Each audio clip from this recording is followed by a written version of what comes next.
Hello everyone. तो मैं हूं एडवोकेट तुलसीराम सिंह और आप देख रहे हैं मेरा यूट्यूब चैनल। तो कैसे हैं आप? आशा करता हूं अच्छे होंगे, स्वस्थ होंगे, मस्त होंगे। आज हम बात करेंगे, चूँकि कई सारे मेरे जो सब्सक्राइबर थे उनका मेल भी आया था, लॉ स्टूडेंट का मेल आया था। उन्होंने मेरे से पूछा था कॉपीराइट के बारे में। चूँकि अभी एक दिन पहले की बात है, मानिए जाने माने जो बॉलीवुड के जाने माने हम शकल हैं, जो चेहरे हैं, श्री अमिताभ बच्चन जी, जिन्होंने अपने चेहरे, अपनी आवाज़ और अपनी पर्सनैलिटी से रिलेटेड उन्होंने दिल्ली हाई कोर्ट में कॉपीराइट के लिए अपने खुद की कॉपीराइट के लिए उन्होंने याचिका डाली थी, जो पिटीशन डाला था। तो फाइनली हाई कोर्ट ने उनको कॉपीराइट उनकी आवाज़ और उनकी जो फेस है, जो उनकी शक्ल है, सबकी कॉपीराइट फाइनली दे दिया गया है। तो आज मैं बात करूंगा पूरा विस्तार से कि कॉपीराइट है क्या, कब, कैसे, क्या मिल सकता है, सारी डिटेल, पूरी डिटेल बात करेंगे। तो चलिए शुरू करते हैं वीडियो। सबसे पहले हम ये जानेंगे कॉपीराइट है क्या। तो आपको बताना चाहूँगा 1957 में 1957 में स्वतंत्र भारत का पहला कॉपीराइट एक्ट बना, जिसे कॉपीराइट एक्ट 1957 के नाम से जाना जाता है। हालांकि इससे पहले भी भारत में कॉपीराइट एक्ट था, लेकिन यह ब्रिटेन के इंपीरियल कॉपीराइट एक्ट 1911 पर आधारित था। इसलिए 1957 में इस एक्ट को निरस्त कर दिया गया और एक नया कॉपीराइट एक्ट लागू किया गया, जिसे प्रतिलिपीय अधिकार अधिनियम 1957 के नाम से भी जाना जाता है। जैसे आप समझ गए कॉपीराइट का जो शुरुआत कैसे हुआ था। इस एक्ट में अब तक कई ऐसे अमेंडमेंट, संशोधन हो चुके हैं, जैसे कि हाल में ही 2019 में एक अमेंडमेंट हुआ था, जिसे अपीलाट बोर्ड की स्थापना, कॉपीराइट सोसाइटीज़ की टैरिफ स्कीम और रॉयल्टी से जुड़े कई प्रस्ताव थे। इसी तरह पहले भी कई संशोधन हो चुके हैं। देखिए, एक चीज़ बताना चाहूँगा, जो भारतीय कानून है, भारतीय संविधान है, भारतीय कानून है, चाहे आईपीसी हो, सीआरपीसी हो, इसमें समय समय पर, समय के अनुसार और सिचुएशन के हिसाब से इसमें अमेंडमेंट आते रहते हैं, बदलाव होते रहते हैं, आगे बढ़ते हैं। दरअसल समय समय पर जो कंटेंट की प्रकृति और प्रारूप बदल जाते हैं। जैसे कि 1957 में जब कॉपीराइट एक्ट लागू हुआ था, तब इंटरनेट नहीं था, इसलिए डिजिटल कंटेंट का कोई भी स्कोप नहीं था। लेकिन जब बाद में इंटरनेट का आविष्कार हुआ तो डिजिटल कंटेंट की एक बाढ़ सी आ गई। इसलिए कॉपीराइट एक्ट में संशोधन कर डिजिटल कंटेंट से जुड़े कई नियम जोड़े गए। अब देखिए, कॉपीराइट चीज़ के में, जैसे कॉपीराइट के बारे में तो आप लोग समझ गए, कब शुरू हुआ, कब, कैसे, क्या हुआ। अब कॉपीराइट में क्या क्या आता है, किन किन चीज़ों की कॉपीराइट मिल सकती है। अगर आप सोच रहे हैं कि कॉपीराइट एक्ट के तहत सिर्फ लेख, फोटो, वीडियो और म्यूजिक ही आता है, तो आप गलत सोच रहे हैं, क्योंकि इस एक्ट के तहत संरक्षण पाने वाली सामग्री की लिस्ट बहुत लंबी है। असल में इस एक्ट के तहत निम्नलिखित बहुत सारे ऐसे सामग्री हैं जो आते हैं। तो आइए जानते हैं कौन कौन सी सामग्री है। वीडियो पर पूरे बने रहिएगा, क्योंकि पूरा विस्तार से बात करेंगे कॉपीराइट के बारे में। और ख़ासतौर पर अगर आप यूट्यूबर हैं तो ज़रूर ये वीडियो पूरा सुनिएगा। साहित्यिक रचना, गीत, कहानी, कविता, नाटक, उपन्यास, एकांकी, लघुकथा, पटकथा, लेख, निबंध आदि। साहित्य के क्षेत्र में एक बार रिपीट करना चाहूँगा, गीत, संगीत, कविता, नाटक, उपन्यास, एकांकी, लघुकथा, पटकथा, लेख, निबंध आदि।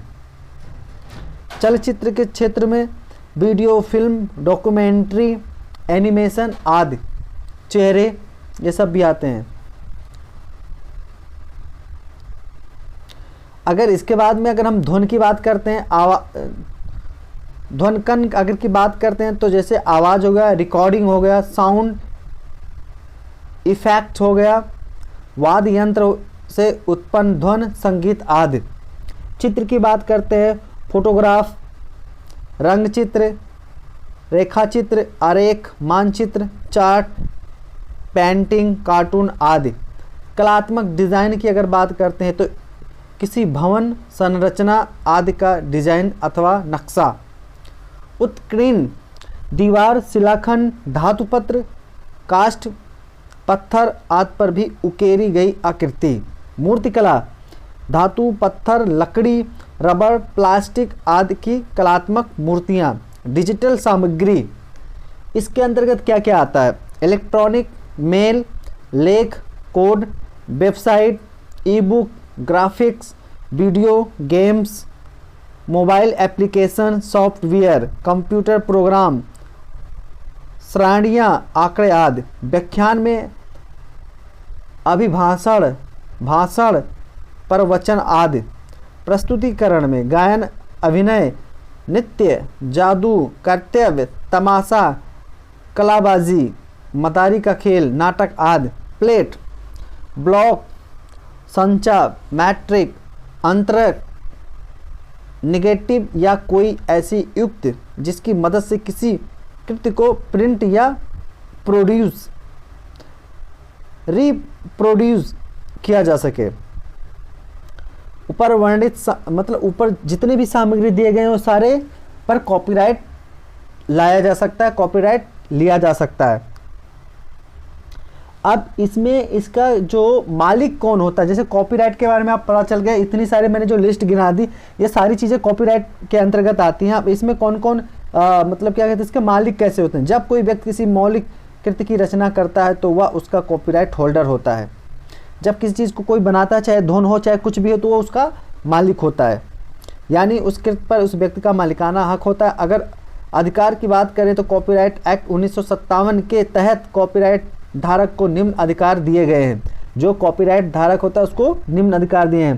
कृत्य को आंशिक या पूर्ण रूप से पुनर्उत्पादित करना, प्रतिलिपि बनाना, फोटोकॉपी जिसको बोलते हैं, या कॉपी बनाना, सार्वजनिक रूप से प्रकाशित करना, फिल्मांकन करना, कृत्य से संबंधित कोई भी फिल्म या वीडियो बनाना, ध्वनिकरण करना या गाना या संगीत बद्ध करना, किसी दूसरी भाषा में अनुवाद करना, ट्रांसलेट करना, डिजिटल रूप में संग्रह, किसी को उपयोग हेतु अनुमति देना, कॉपीराइट का हस्तांतरण करना, किसी को किराए पे देना या बेचना। अवधि, अब इसके बाद जो आती है कॉपीराइट की अवधि क्या होता है, टाइम क्या होता है? जब कोई रचनाकार किसी कृत्य या निर्माण करे तो उसे सार्वजनिक रूप से प्रकाशित या संसूचित करता है तो उसी वक्त उस कृत्य पर रचनाकार का अधिकार कॉपीराइट हो जाता है और यह अधिकार उसकी मृत्यु के 60 वर्ष बाद तक बना रहता है। यानी कि कॉपीराइट होल्डर की मृत्यु के 60 दिन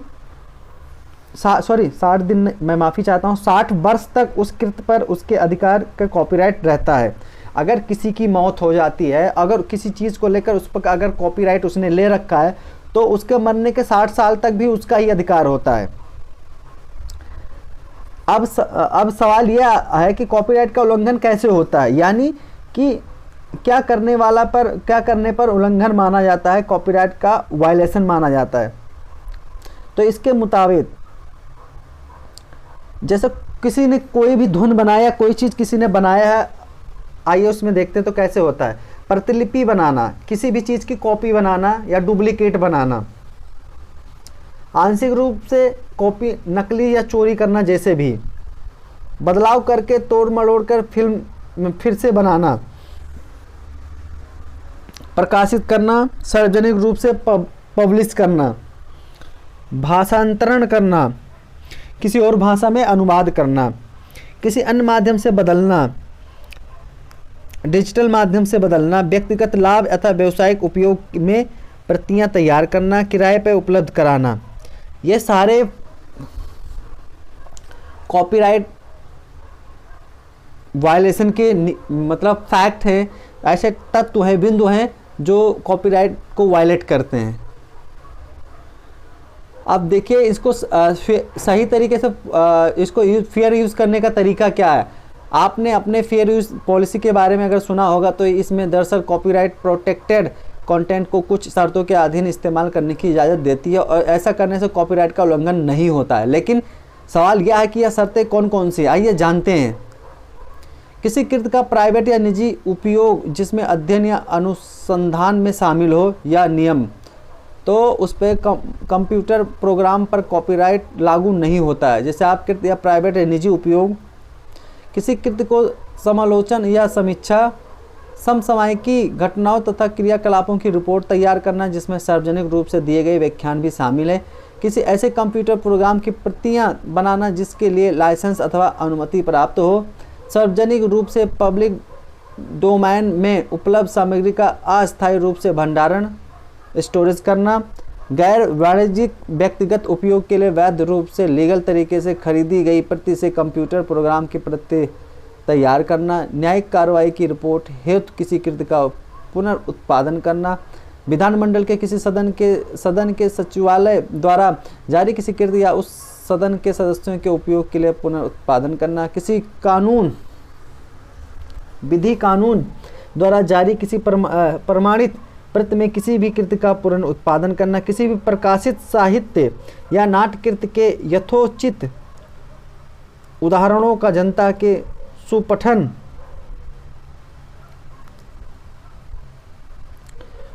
में उपयोग करना, परीक्षा में के प्रश्नों में उत्तर में पुनरुत्पादन करना, किसी शिक्षण संस्था के क्रियाकलापों में किसी भी साहित्यिक निश्चय से संगीत या कृत्य में, फिल्म में, चलचित्र या ध्वनि में प्रस्तुतिकरण करना, ये कॉपीराइट को वायलेट नहीं करता, तो वहाँ पे आप यूज कर सकते हैं।